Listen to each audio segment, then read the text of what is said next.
తాజా అంశాన్ని చూస్తున్నాం. రాష్ట్ర మంత్రివర్గ సమావేశం సుదీర్ఘంగా సాగుతోంది. ఇప్పటికే కొన్ని అంశాలకు కేబినెట్ ఆమోదం తెలిపింది.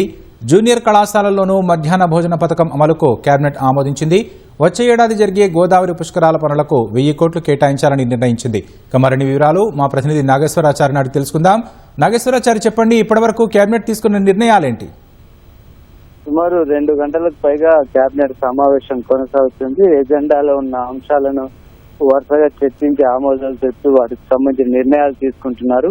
మొదట జూనియర్ కళాశాలలకు సంబంధించి నిర్ణయం తీసుకున్నారు. జూనియర్ కళాశాలల్లో కూడా బ్రేక్ఫాస్ట్, అదేవిధంగా మధ్యాహ్న భోజనం అమలు చేయాలని కేబినెట్ నిర్ణయం తీసుకుంది. ఇప్పటివరకు ప్రభుత్వ పాఠశాలల్లో మాత్రమే ఉన్న పథకాన్ని జూనియర్ కళాశాలలో కూడా ఈ విద్యా సంవత్సరం నుంచి అమలు చేయాలని కేబినెట్ నిర్ణయం తీసుకుంది. అదేవిధంగా వచ్చే సంవత్సరం జరగనున్న గోదావరి పుష్కరాల కోసం ఘనంగా ఏర్పాట్లు చేయాలని గతంలోనే నిర్ణయం తీసుకున్నారు. దానికోసం 1000 కోట్ల రూపాయలను కేటాయించేందుకు కేబినెట్ ఆమోదించింది. తొలి విడతగా 300 కోట్ల రూపాయలను మంజూరు చేస్తూ కేబినెట్ నిర్ణయం తీసుకుంది. అదేవిధంగా కరీంనగర్ జిల్లాలో డిగ్రీ కళాశాలలో టీచింగ్ పోస్టులు, అదేవిధంగా కేసముద్రంలో ఫైర్ స్టేషన్ కు కొన్ని ఉద్యోగ పోస్టులను భర్తీ చేస్తూ వాటికి సంబంధించిన పోస్టులను మంజూరు చేస్తూ కేబినెట్ నిర్ణయం తీసుకుంది. అదేవిధంగా సిఐఎస్ఎఫ్, బిఎస్ఎఫ్, అదేవిధంగా ఆర్పిఎఫ్ వీటికి సంబంధించి కరీంనగర్ జిల్లాలో వేర్వేరు ప్రాంతాల్లో సుమారు 14 ఎకరాలను భూములను కూడా కేటాయించాలని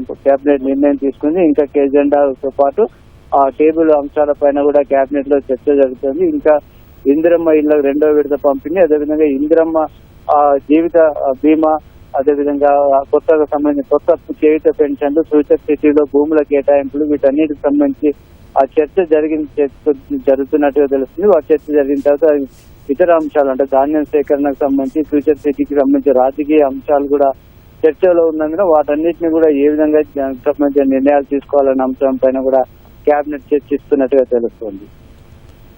ధన్యవాదాలు నాగేష్ చారి.